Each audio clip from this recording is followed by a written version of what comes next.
Please sir, कुछ बोलूं या पहले देखना है? मजा आ रहा है? आप सबसे पहले आए होंगे तभी सबसे आगे की सीट मिली है ना? उन्होंने कुछ कुकर्म करे होंगे जो सबसे पीछे बैठे हैं, लेट आए होंगे, है ना? मैं यहाँ पे बस आपको देखने आई हूँ। तो मैं कुछ ना बोलूं, मतलब आराम से खड़ा रहूं? मुझे तो बिलीव नहीं होता जब मैसेज आया कि मेरा नाम शॉर्ट लिस्टेड हो गया है। मतलब मुझे लगा था ये भी बोलते कोई फ्री में बुलाते नहीं है। अच्छा, मतलब आप मेरे सेशन सारे देखते हो लेकिन मेरे को चोर समझते हो? मतलब आपको लगता है मैं झूठ बोलता हूँ कि फ्री में कुछ नहीं होता है? मतलब दिखाता हूँ फ्री, यहाँ पे आकर के मैं सबके जो भी आपके कंगन है, सोने के चेन है, ये सब उतार लेता हूँ। मतलब आपको ये लगा था, या फिर पीछे से पैसे खाता हूँ? तो अब जो टॉपिक है वो है fear, how to conquer our fears. कितने चाहते हैं ये हो आज के सेशन का टॉपिक? ऑलमोस्ट सब चाहते हैं। तो अब हम क्या कर सकते हैं आज के सेशन में कि आप में से जो भी बोलना चाहते हैं वो अपने हाथ ऊपर करेंगे। आप बताएंगे कि आपके अंदर सबसे बड़ा डर क्या है। हाँ, इनको माइक दे दीजिए। इंसल्ट होने का डर। लाइक अभी मुझे कैमरे के सामने बोलने का भी डर था कि मैं बोलूं कि नहीं बोलूं, बट आई थॉट कि बोलना चाहिए। इसको कह सकते हैं fear of being laughed eight. हाँ, ये कितनों के अंदर है ये फियर कि अगर मैं आपको अभी कहूँ यहाँ पे स्टेज पे आकर के यहाँ पे 5 मिनट के लिए खड़े होना, लोगों को हंसाना है कुछ भी बोल करके, तो कितने हैं जिनको डर लगेगा? कोई भी कुछ भी सोच रहा है आपके बारे में, उसमें कोई प्रॉब्लम है? कोई प्रॉब्लम नहीं है। वो सोच ले बेवकूफ, आपको या मुझे। मैं अपने पे रखता हूँ, आप पे नहीं रहा, कहीं आपको बुरा ना लग जाए। मेरे को अगर कोई आप में से बेवकूफ समझ रहा है उसमें कोई दिक्कत है? बेवकूफ बोल रहा है उसमें दिक्कत है? क्यों नहीं है? दिक्कत तो है। जो बोलते हैं वो खुद ही होता है। ये तो मेरे को बच्चों की याद आ गई। ऐसे नहीं होते जो बोलता है कुत्ता, तू जो कुत्ता बोलता है वो खुद ही कुत्ता होता है, तू कुत्ता। हाँ। कभी कभी जान करके बेवकूफों वाली हरकतें करो। डर से ना लड़ने के 2 तरीके होते हैं। एक है कि आप उस सिचुएशन में पहुंच गए। कई बार होता है हम चाहते नहीं है लेकिन एक सिचुएशन में हम पहुंच जाते हैं जहां पर वो डर हमारे आमने सामने होता है, तब हमें पता ही नहीं है कि हम उससे कैसे लड़ें। एक है ऐसी कोई सिचुएशन नहीं है आपकी लाइफ और आप खुद उस सिचुएशन को क्रिएट करो, तो सेफ एनवायरनमेंट है। आप समझ पा रहे हो ना? एक है आपको पानी से डर लगता है, तो एक है कि जब बाढ़ आ गई है या कहीं पे डूब रहे हो तब तैरना सीख रहे हो। एक सेफ एनवायरनमेंट में, यानी किसी स्विमिंग पूल में आप तैरना सीख रहे हो, उसमें तो कोई रिस्क नहीं है, कोई डर नहीं है। ऐसे ही ये जो डर है वो है कि कहीं मैं बेवकूफ ना लगने लगूं। तो अगर हम जानबूझ करके कुछ बेवकूफों वाली हरकतें करें, अपने घर में भी, अपने दोस्तों के सामने भी, यहां भी वहां भी, मतलब जानबूझ करके अपना मजाक उड़वाएं, तो क्या लोगों को मजा आएगा आपका मजाक उड़ाने में? नहीं। मजा किसका मजाक उड़ाने में आता है? अपने ऑफिस में, घर में, यहाँ पे वहां पे। जो बुरा मानता है, जो उससे परेशान होता है बेसिकली। जो बुरा मानता है। बुरा क्यों मानता है? क्योंकि उसके अंदर डर है कि कहीं मेरा मजाक ना उड़ जाए। जिसके अंदर एक्चुअल में डर है ही नहीं, वो खुद ही अपना मजाक उड़ाता रहता है। अब उसको कोई क्या मजाक बनाएगा? अगर अपनी वीकनेसेस पे हम खुद हंसना शुरू कर दें, खुद अपने आप को हल्का फुल्का लेना शुरू कर दें हर एक सिचुएशन में, तो ऐसी अगर कोई सिचुएशन क्रिएट होगी भी जहां पे एक्चुअल में आप बेवकूफ शो हो रहे होगे, तब भी आप हंस रहे होगे। बट अगर हमने अपने आप को ज्यादा सीरियसली ले लिया, अब आप हंस जाएंगे। जब दुनिया हंसेगी, चाहे आपके मुंह पे ना हंसे, आप जा रहे हो, आपको दिख रहा है मुंह नीचे कर करके हंस रहे हैं लोग, हो जाती है ना कि लाइफ में कई बार ऐसी सिचुएशंस क्रिएट हो जाती हैं। बेवकूफ है, बेवकूफ है, बेवकूफ है, मन में बोल रहे हैं, आपको पता लग रहा है उनकी शक्ल से। तो अगर आपको पता है कि हाँ मैं बेवकूफ भी हूं, सिर्फ बेवकूफ ही हूं नहीं, भी हूं, दोनों में बड़ा फर्क है। कुछ लोगों का ये भी हो जाता है कि हाँ मैं तो बेवकूफ हूं, रोते रहो बेटे, मैं बेवकूफ भी हूं, तो कोई दिक्कत ही नहीं है। आंसर मिल गया आपको? हाँ। तो प्रैक्टिकली आप कुछ ऐसा करना चाहते हैं यहाँ पे स्टेज पे आकर? नहीं,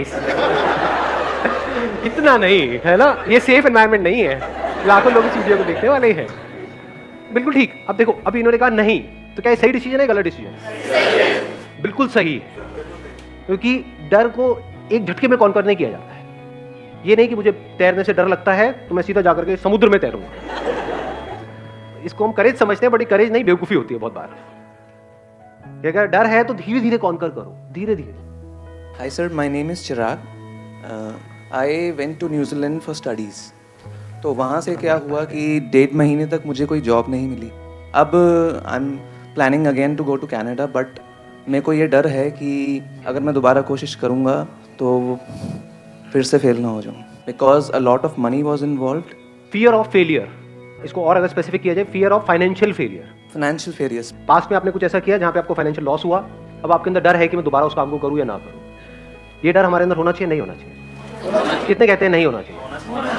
3-4 लोग। कितने कहते हैं डर होना चाहिए हमारे अंदर? ये होना चाहिए, because money is like your life line. 2 तरह के फियर्स होते हैं, इसको ध्यान से समझ लेना। एक है साइकोलॉजिकल, एक है फिजिकल। पहले इन दोनों को अलग अलग करके हमको समझना होगा। साइकोलॉजिकल क्या है? लोग हंसेंगे तो, लोग मेरे को बेवकूफ बोलेंगे तो, ये सब क्या है? Psychological fears. मैंने पैसा जोड़ा है, 10 साल तक सुबह से रात तक काम करके इतना पैसा जोड़ा है, मान लो 2 लाख रुपए या 4 लाख रुपए, मेरे पेरेंट्स ने पूरी लाइफ काम करके इतना पैसा जोड़ा है, और अगर वो पैसा डूब गया तो ये डर होना चाहिए, नहीं होना चाहिए? 100% होना चाहिए। इसका प्लस पॉइंट क्या है? ये जो फियर ऑफ फाइनेंशियल लॉस है, ये आपको फाइनेंशियल लॉस से बचाएगा। हाँ जी। इसका माइनस पॉइंट क्या है? आप एक ऐसी स्टेट में पहुंच जाओगे जिसको बोलते हैं पैरालिसिस ऑफ एनालिसिस। टाइम निकल जाएगा, 10 साल, 20 साल, 50 साल, कुछ करोगे ही नहीं। रिस्क के नाम से हमको डर लगने लग जाएगा। तो क्या ऐसा बंदा कभी भी कुछ कर पाएगा अगर उसको डर ने चारों तरफ से घेर लिया है तो? क्योंकि लॉस तो हो ही सकता है ना, जब पहले हुआ है तो दोबारा भी हो सकता है ना। कुछ भी नया हम ट्राई करते हैं तो वहां पे रिस्क तो होता ही है ना। ऐसा तो नहीं हो सकता कि रिस्क हो ही ना। और मजे की बात क्या है, हमको लगता है कि रिस्क सिर्फ वहां पर है, जहां पर आप हो वहां पर जो रिस्क है वो हमको नजर नहीं आता है। बिल्कुल ऐसा है जैसे घर से बाहर अगर हम कहीं जाएंगे, कहीं ट्रैकिंग करने जाओगे तो वहां पे रिस्क है ना, मर सकते हो ना ट्रैकिंग करोगे तो। घर में बैठे रहो तो कोई रिस्क है? नहीं है, ऐसा हमको लगता है। बहुत बड़ा रिस्क है, एक कैद है, कैद में जिए कैद में मरे। क्या किया जिंदगी में? कुछ भी नहीं। सुबह इतने बजे उठे, वहां पर गए, फिर आए, फिर सो गए, फिर ये किया वो किया। एक रेपिटेटिव मोड में नहीं चले जाएंगे। फिर हमें और एक रोबोट में फर्क क्या है? लाइफ किसे कहते हैं? जो ग्रो कर रहा हो या जो रुक गया हो? बिल्कुल हवा की तरह जो चलती चली जा रही है, पानी जो बहता चला जा रहा है। पानी रुक जाता है तो सड़ने लग जाता है। तो ये इसका बहुत बड़ा माइनस पॉइंट है, फियर ऑफ फाइनेंशियल लॉस। क्योंकि कुछ भी करने के लिए पैसा तो चाहिए ही ना। बिना पैसे के क्या नया होगा? मतलब कुछ भी, आपको अपने घर से यहां तक भी आना तो उसके लिए भी पैसा लगा। तो छोटे से भी छोटा कुछ करोगे तो उसके लिए भी पैसा चाहिए। तो अगर हम बहुत ज्यादा डरने लग जाए तो एक बात पक्की है कि हम अगले लेवल पे नहीं जा पाएंगे। तो अब ये डर हमारे अंदर से कैसे निकले? That is a question. ये डर तब निकल सकता है जब जो भी आप करने वाले हैं उस सिचुएशन की हर साइड को आप देख लेते हो। फॉर एग्जाम्पल, आपने अपना एग्जाम्पल दिया कि अब आप कनाडा जाने की सोच रहे हैं। ज्यादातर हम बैकअप प्लान क्या सोचते हैं? मैं कनाडा जाऊंगा, वहां कुछ नहीं हुआ तो यहां पे ये कर लूंगा। फाइनेंशियल प्लानिंग किसको कहेंगे? अब अगर मैं दोबारा जा रहा हूं तो पहले तो मैंने सीखा कि पिछली बार जब मैं गया था तब मैंने क्या गलतियां करी, क्यों ऐसा हुआ। ऐसा तो नहीं किसी एक ने कुछ बोला था, उसके भरोसे हम वहां पर पहुंच गए और उस बंदे ने डिच कर दिया लास्ट मोमेंट पे। तो अब ये गलती नहीं करनी है, किसी पे भरोसा नहीं करना है। क्योंकि इस दुनिया में 99% लोगों को अपनी पड़ी है, आपकी थोड़ी पड़ी है। तो अब क्या यहाँ पे इस रिस्क को कैसे कवर किया जाए, या इस डर को अपने अंदर से पूरी तरह से कैसे निकाला जाए कि अब अगर मैं वहां जा रहा हूं तो जो भी आप सोच के जा रहे हो कनाडा, वो नहीं हुआ तो मैं क्या करूंगा? वापस आके नहीं, वहीं पे वहां गया, जाते ही 2 दिन के अंदर अंदर मैंने ये किया, इस पर्सन से मिला या ये इंटरव्यू दिया, ये किया, वो इंटरव्यू पहले से प्लान्ड है, 10 इंटरव्यूज पहले से प्लान्ड है, ये 10 में भी हर जगह ना हो गया। अब मैं क्या करूंगा? क्या वापस आ जाऊंगा? वहां पे और क्या किया जा सकता है? उसको भी आपने प्रायोरिटाइज कर दिया है। ये नहीं हुआ तो ये नहीं हुआ तो ये नहीं हुआ तो ये नहीं हुआ तो ये नहीं हुआ तो ये नहीं हुआ तो ये।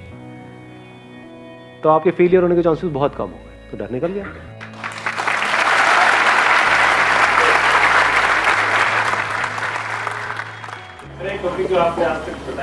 हाँ, इन पर माइक दे दो। अभी एक्चुअली में होता क्या है, जिनके पेरेंट्स है, मतलब घर बना हुआ है, जैसे ज़रूरत का सामान है, रोटी कपड़ा और मकान है, वो तो सारे रिस्क ले सकते हैं। जो मेरे जैसे खुद चल के, जिन्होंने मतलब कुछ नहीं था हमारे पास, फिर मैंने एक अपना स्टैंडर्ड बनाया, घर बनाया, ऑटोमेटिक गाड़ी ली, सरकारी नौकरी, सरकारी अफसर बना, सब कुछ बन गया, और शादी भी हो गई। वो भी आजकल वो हो गया ना, होती नहीं, तो वो भी होगी। तो ओवरऑल मतलब आज की नज़र में सबके सामने मैं बहुत सक्सेसफुल हूँ। सब कहते हैं हाँ इसके पास बड़ा घर है, बड़ी गाड़ी है, लेकिन मैं मेरी जॉब से खुश नहीं हूँ। मेरे को मतलब जाना ही पसंद नहीं है, पसंद ही नहीं है मेरे को मेरी जॉब। ये सब आप बोलना चाहते हैं कैमरे में? हाँ, कोई दिक्कत नहीं है। अब बात है कि अब मैं खच्चर, मेरे को खुद फील लगे मैं खच्चर हूँ। मैं रोज़ सुबह जाता हूँ, 9 बजे, रात को 9 बजे घर आता हूँ, ठीक है, वो पैसा आ रहा है, जितना भी तनख्वाह मिल रही है, सरकारी अफसर है तो तनख्वाह तो फिक्स है, अभी इतनी मिल रही है। तो अब क्या EMIs तो जा रही है, गाड़ी की भी जा रही है, घर की भी जा रही है। तो मैं मेरी लाइफ से बोर हो गया, तो मैंने रिजाइन कर दिया। रिजाइन कर चुके हो ऑलरेडी? हाँ, मैंने रिजाइन कर दिया। तभी इतना बोल रहे हो आप? क्या यार, मैंने रिजाइन कोई कर दिक्कत दिया। नहीं है। हाँ, नहीं, मैंने रिजाइन दे दिया। अब आप समझ सकते हैं, एक सरकारी अफसर इतनी बड़ी पोस्ट से रिजाइन दे दिया तो घर वाले सब अगेंस्ट हो गए कि तू करेगा क्या, मुझे नहीं पता क्या करना, मुझे ये जॉब नहीं करनी। मेरे को 1 साल हो गया और अब मेरी हालत होगी खराब। क्योंकि वो जो ईएमआई जा रही है वो तो जा रही है। जाहिर है। अब मैं ये कहना चाहता हूँ कि जो अपने सपने हैं, जैसे मेरे को कुछ बड़ा करना है लेकिन वो घर वालों को तो नहीं करना, तो डर ये है कि अब मेरे सपनों के लिए फैमिली के सपने दांव पे लगाए या ना लगाए। सबसे पहले तो let's give a big hand for him. ये जो इतना खुल के बोल रहे हैं, ये बोलने के लिए बहुत करेज चाहिए। तो अब पॉइंट आता है इसका सॉल्यूशन क्या है, कि अभी बेसिकली जो प्रॉब्लम है वो है कंफ्यूजन, समझ नहीं आ रहा है हम क्या करें, नंबर 1। नंबर 2, अब जो ऑलरेडी खर्चे बंद गए हैं और एक लाइफस्टाइल, एक स्टेटस है, उसे नीचे कैसे आए। चलो आप तो आ जाओगे, लेकिन घर वाले उससे नीचे आने के लिए तैयार नहीं है। बस ये है। समझ पा रहा हूँ मतलब। हाँ, तो अब ऐसी सिचुएशन में हम क्या करें, तो वहां पर एक स्ट्रॉन्ग स्टैंड लेना होता है आपको, अपने लिए और सबके लिए, जो आपको सही लगता है। अब एक्चुअल में सही क्या है ये कौन बताएगा आपको? अभी आप कैसे जी रहे हो अपनी लाइफ, जो एक्चुअल में सही है वो कर रहे हो, या दुनिया ने कुछ नॉर्म सेट करे हुए हैं उसके हिसाब से उसके अंदर उस दायरे में एक्ट कर रहे हो और कह रहे हो कि हाँ सब सही है? क्या आपकी लाइफ की डोर पूरी तरह से आपके हाथ में है? अगर आप ध्यान से समझोगे तो 2 ही तरह के डर हैं हमारे अंदर, 3 तरह के, 3 नजर आए। 1 मिनट, हाँ 2 थे, तीसरा भी नजर आया। एक है रिलेशनशिप से रिलेटेड, एक है पोजेशन से रिलेटेड, एक है आपकी ईगो से रिलेटेड। सक्सेसफुल नहीं है तो कोई नहीं पूछता। सक्सेसफुल नहीं है तो कोई नहीं पूछता, ये क्या डर है? इसको हम किस कैटेगरी में डालें? रिलेशंस। रिलेशन मतलब सिर्फ हस्बैंड वाइफ मत समझो, relations with the society, relations with people. इसमें रिलेशंस विद एनिमल्स नहीं आया, क्योंकि अगर आपकी नौकरी चली भी गई तो कुत्ता तो प्यार करेगा, है कि नहीं? आप कुत्ते को जाकर के बताओगे मैं अब बिजनेस करने की सोच रहा हूं,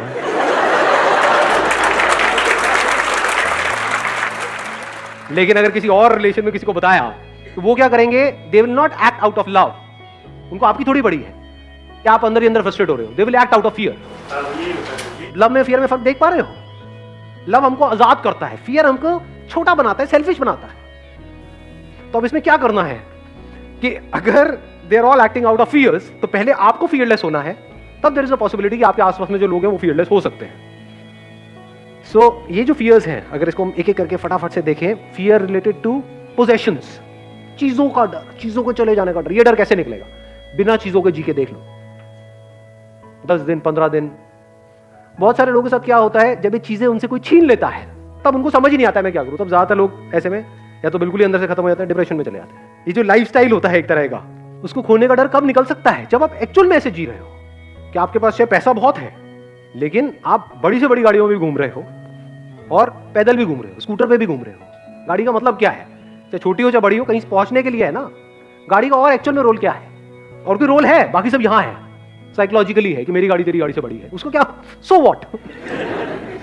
मतलब अपनी सेटिस्फैक्शन आप ढूंढ रहे हो औरों की आंखों में, उनको जला करके आपको सेटिस्फैक्शन मिल रही है। होता नहीं है जब नई नई गाड़ी लेते हैं और कोई बाइक पे है उसको ऐसे देखते हैं, देख गरीब देख। तो क्या करना होगा? ये डर कैसे निकलेगा?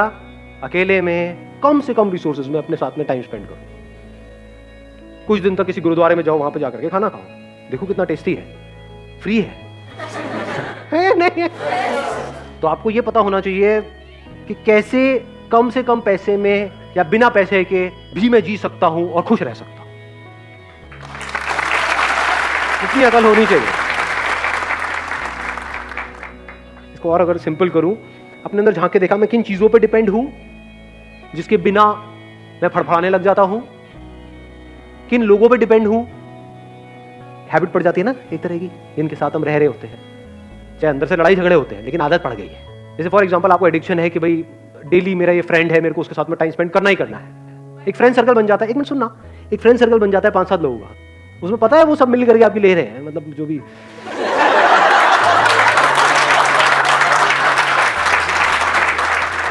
मतलब है, आपका मजाक उड़ा रहे हैं। हाँ,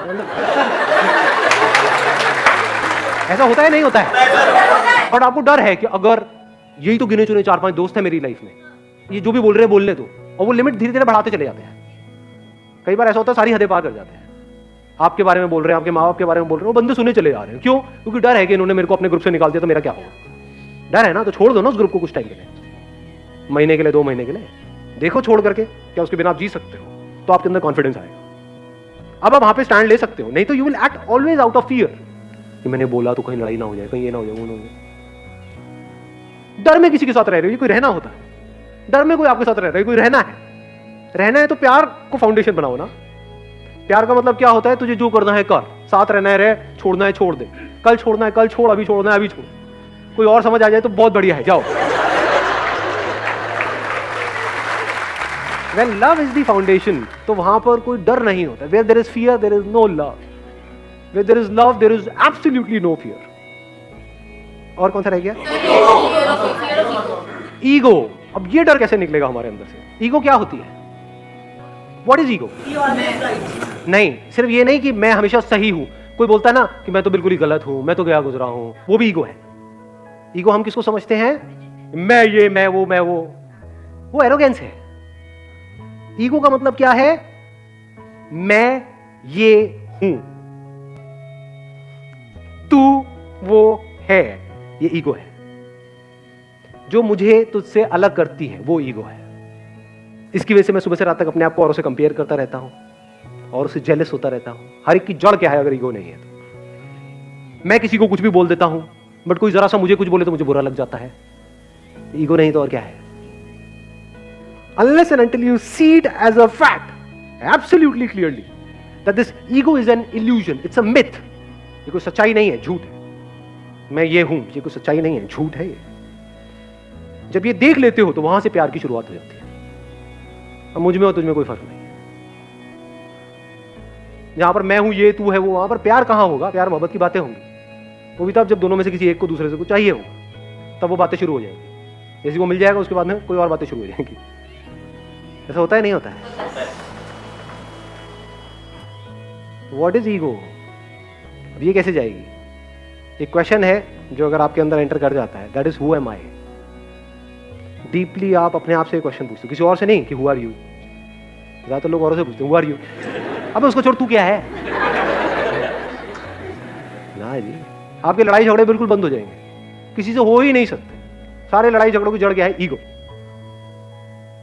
ईगो कैसे डिसॉल्व हो जाती है पूरी तरह से? जब आप इस सच को देख लेते हो कि मुझ में, तुझ में, इसमें, उसमें कहीं कोई फर्क है ही नहीं। ये सच है। अपने आप को आप, एक पेड़ आपको दिख रहा होता है, उससे अलग समझ रहे होते हो, जबकि आपको इतना सा समझ नहीं आ रहा है रियलिटी के बेस पे कि अगर वो पेड़ आपको ऑक्सीजन नहीं देगा तो आप सांस कैसे लोगे? तो क्या आप और वो कनेक्टेड नहीं हो एक दूसरे से? क्या उससे अलग होकर के आपकी कोई औकात है? आप क्या हो उसके बिना? इस सच को हम देख सकते हैं? नहीं देख सकते हैं। ये जो मैं है ना, मैं, ये ईगो है। मैं ये, मैं वो। अब आप चाहे मैं को ऊपर उठाओ चाहे नीचे गिराओ, दोनों ईगो है। सुबह से रात तक यहीं पे हम जीते हैं, यहीं पे मर जाते हैं। इससे जब आप बाहर निकलते हो तब आपको कुछ नजर आने लग जाता है। तब एक नई दुनिया का रास्ता आपके लिए खुल जाता है जो इस दुनिया से बिल्कुल अलग है। वहां पर मैं और तू कहीं पर भी नहीं है। जैसे फॉर एग्जाम्पल, मैं एक छोटा सा एग्जाम्पल दूंगा, I am not too sure आप कैसे देखोगे। कभी प्रैक्टिकली 20 मिनट के लिए, आधा घंटे के लिए बैठ करके यहाँ पे इस पे ध्यान लगाना, तो आपको समझ आएगा क्या है। ये जो 2 उंगलियां है ना, ये अलग अलग है। ये अलग है, ये अलग है, बिल्कुल इस तरह से जिसकी जैसे आपकी बॉडी और ये बॉडी अलग अलग है। बट जैसे ही इसको हम जोड़ते हैं तो कुछ देर बाद ये एक हो जाती है। यहाँ पे एनर्जी आपको फील होगी, फिर धीरे धीरे वो एनर्जी इतनी तेजी से फ्लो करने लग जाएगी कि उंगलियां फील होनी आपको बंद हो जाएगी। You will not be able to feel your fingers, there be only energy. वो यहां है या वहां है आपको ये तक पता नहीं होगा, यहां वहां गायब हो जाएगा, सिर्फ एनर्जी रह जाएगी। ये सिंबल है ये बताने का कि सब जुड़ा पड़ा है, सब एक है।